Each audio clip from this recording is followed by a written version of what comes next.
नमस्ते सभी को। मैं नीलम अग्रवाल अपने चैनल वैदिक वास्तु में अपने सभी दोस्तों का बहुत बहुत स्वागत करती हूँ। मैं हूँ एक एस्ट्रोलॉजर और एक आयुर्वेदिक प्रैक्टिशनर। आज हम बात करते हैं माता तुलसी की और उससे जुड़े हुए कुछ ऐसे प्लैनेट्स की जो हमें बहुत अच्छे रिजल्ट दे सकता है अगर हम इस नियम को फॉलो करें, है ना। हम उनकी कुछ पर्टिकुलर वे में पूजा करें, हम उन्हें अपने घर में स्थापित करें। तो आज हम उस बारे में बात करते हैं। तुलसी माता, जैसे आपको पता है कि हमारे ऑलमोस्ट सभी घरों में पाई जाती है, बट कुछ लोग तुलसी माता को घर में स्थापित नहीं करते because of their own reasons, है ना। जबकि तुलसी माता बहुत पवित्र है। तुलसी माता हमारे घर में एक नेगेटिव जो वाइब्स होती है उसको खत्म करती है, वास्तु के हिसाब से भी। जिसके घर में तुलसी होती है ना, उसके घर में नेगेटिव वाइब्स नहीं होती। और आप देखोगे बहुत सारे लोगों के घरों में ना तुलसी सीजन के हिसाब से खत्म हो जाती है, और बहुत सारे लोगों के घर में नहीं होती। तो ये ऐसा क्यों होता है?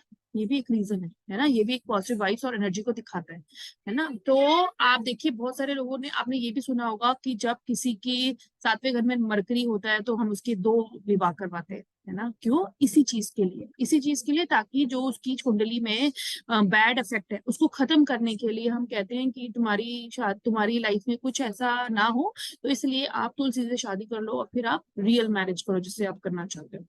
तो ये कुछ चीजें हैं, तुलसी की कुछ ऐसी रेमेडीज हैं जो आपने कभी सुनी नहीं होगी, जो आज मैं आपको बताती हूँ।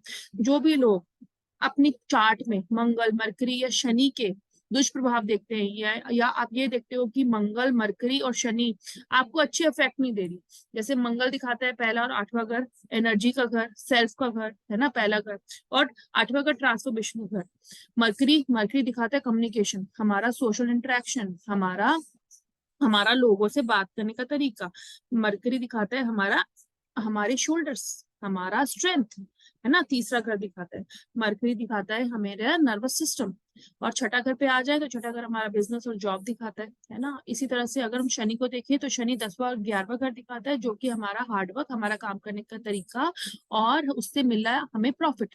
तो जब आप देखो कि आपके घर में ना बहुत सारी मेहनत है लेकिन रिजल्ट नहीं है ना, या कोई अपनी एनर्जी को, अपनी कंसंट्रेशन को या अपनी जॉब को मिला के काम नहीं कर पा रहा, सोच नहीं सक पा रहा कि मैं क्या करूं, यू गेट वेरी डिस्टर्ब, ये चीजें आपके घर में रुक सी गई हैं, तब आप क्या करेंगे? अगर आपका मरकरी, मंगल, शनि की युति बन रही है, दृष्टि में आ रहे हैं, कंजंक्ट है पहले, तीसरे, छठे, 8वें, 10वें और 11वें घर में, तब आप ये रेमेडी कर सकते हैं, है ना। अगर आपको इनसे रिलेटेड सिम्टम मिल रहे हैं, जैसे मैंने बताया कि ना ये तीनों कॉम्बिनेशन में आ रहे हैं, आप देख रहे हो कि आपके घर में बहुत ज्यादा प्रॉब्लम्स आ रही है, मरकरी से रिलेटेड, 8वें घर से रिलेटेड, मंगल और मरकरी टुगेदर हो 8वें घर में, तब भी आप ये रेमेडी कर सकते हैं। आज मैं आपको एक चीज बताती हूँ। जब भी आप ये रेमेडी करेंगे तो सबसे पहले आप मुहूर्त देखेंगे। वो मुहूर्त अगर आपको देखना आता है तो आप पंचांग में, दैनिक कोरा में देख सकते हैं, और आप पंडित जी के पास जाइए, ठीक है, और पंडित जी से मुहूर्त निकलवाइए और उन्हें 50 या 100 रुपए दीजिए।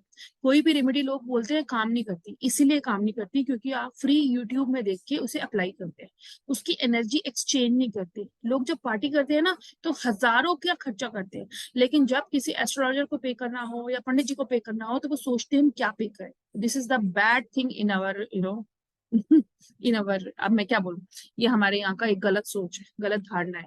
कभी भी इन सब चीजों को करने से पहले, जब आप यूट्यूब में कुछ सीख रहे हैं, कोई रेमेडी ट्राई करना चाहते हैं, तो उसका पे करिए। पे नहीं करेंगे तो उसका फल आपको नहीं मिलेगा। ये एक बहुत बड़ा सच है जो हमारे गुरुओं से हमने सीखा है। तो मरकरी, मंगल और शनि के लिए आपको एक तुलसी का पौधा लाना है ना। और जब आपको तुलसी का पौधा लाएंगे तो उसे 10-15 दिन पानी देके सींचना है। अगर, क्योंकि जब आप एकदम से ही उसकी अगर पूजा स्टार्ट करेंगे, जैसे मैं अभी बताऊंगी, है ना, तो वो ऐसा भी हो सकता है कि पौधा मर जाए, क्योंकि जो तुलसी होती है वो नेगेटिव एनर्जी को बहुत जल्दी सोख करती है।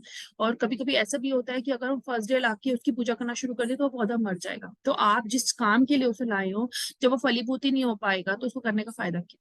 तो जब भी आप तुलसी का पौधा अगर आपके घर में नहीं है, बाजार से ला रहे हैं, तो 10-15 दिन, हफ्ता भर उसकी पूजा करिए, जल दे के सुबह शाम, as per the need of the plant, ठीक है।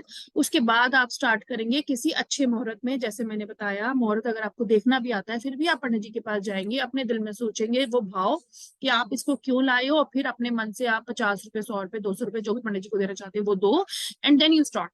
गुरु की इजाजत जरूरी है, क्योंकि पंडित जी जुपिटर का काम करते हैं, है ना। दूसरी बात, अगर आपके घर में तुलसी का पौधा है तो उसको भी आप यूज कर सकते हैं, बस उसको अपनी जगह से उठाओ, उसकी एनर्जी को हिलाओ और फिर उसे वापस, अगर आपके पास कोई और जगह है उस जगह पे रखो, न तो उसी जगह पे थोड़ा सा हिला के रख दो, तो वो वापस से वो एनर्जी गेन करेगा। ठीक है। देन अगर वो पुराना पौधा है फिर तो हमें उसे एस्टेब्लिश करने की जरूरत नहीं है, लेकिन वो नया पौधा है तो एक हफ्ता पूजा करनी है नॉर्मल तरीके से।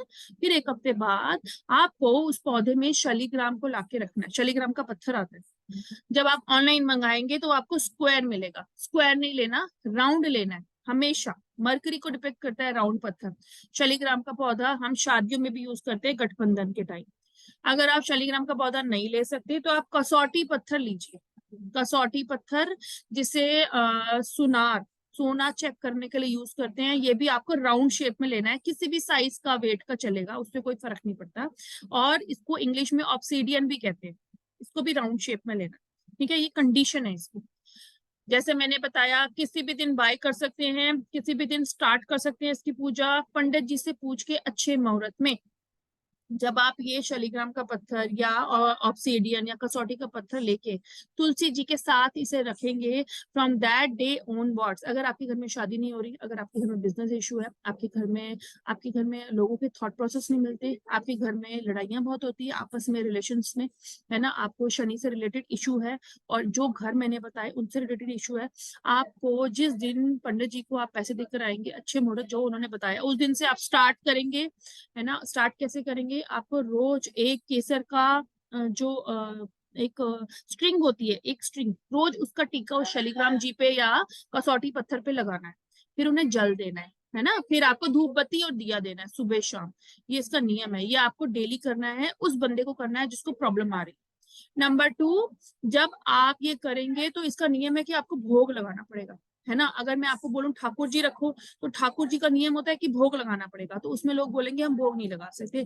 तो तुलसी जी के साथ जब आप कसौटी पत्थर या शालिग्राम का पत्थर रखेंगे तो Tulsi ji itself is a भोग। तो आपको सुबह शाम सिर्फ जल से, धूप बत्ती से, घी के दिए से, गाय के घी के दिए से ही उनकी सेवा करनी है, हाथ जोड़ के उस मन से, भावना से आपको ये काम करना है। तो ये है कुछ चीजें जो मैं आपको बताना चाहती थी, जो हर किसी को जरूर करना चाहिए, क्योंकि अभी नवरात्रे भी आ रहे हैं।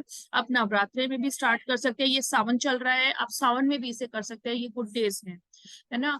और देखिए एक चीज और बताती हूँ, बहुत सारे लोग मंदिर में जाते हैं तो भगवान को जब भोग लगाते हैं ना, या आप किसी बड़े तीर्थ स्थान पर जाते हैं तो वहां से भोग लेकर आते हैं, तो क्या करते हैं पंडित लोग, क्या करते हैं कि उसमें से कुछ निकाल के आपको वापस दे देते हैं। देखो हमारे गुरु ने सिखाया है कि जब आप किसी चीज का भोग लगाते हो ना, तो वो भोग भगवान जी का है, वो मंदिर के लिए है, वो आपके लिए नहीं है, उसमें से सिर्फ 2% आपको खाना है, बाकी आपको मंदिर में ही और वहां पे बाहर लोगों को बांट देना है, ये नियम है ना।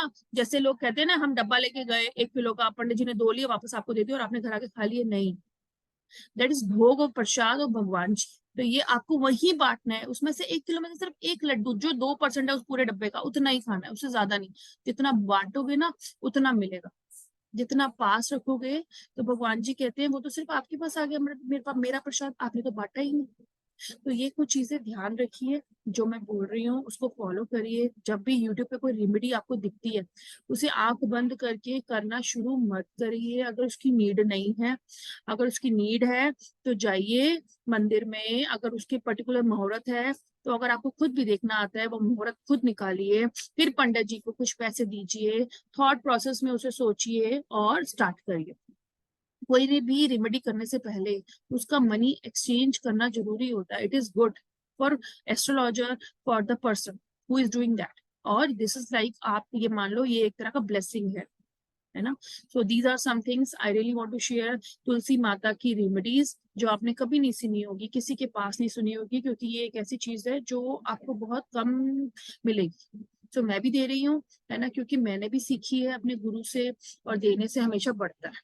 आप करेंगे, है ना, उसका मुझे भी ब्लेसिंग मिलेगी, तो दिस इज माई लालच, ये मेरा लालच है आप लोगों के थ्रू, कि शायद मैं इसी तरह अपनी नॉलेज सबके साथ कुछ नया और अच्छा सबके साथ शेयर करूं और सब उसे यूज करें, और जो नियम है उसको जरूर करें, है ना। बस यही मेरी एक सबसे रिक्वेस्ट है। एक अच्छा एस्ट्रोलॉजर बनने के कुछ नियम होते हैं, वो आप लोग भी फॉलो करिए जो पढ़ रहे हैं। और जो ये रेमेडीज करते हैं, इन रेमेडीज में बहुत ताकत होती है। ये रेमेडीज रियली काम करती है, ये मजाक नहीं है। इन पे हंसिए मत अगर आपको बिलीव नहीं है तो। Thank you so much, this is Neelam Agarwal.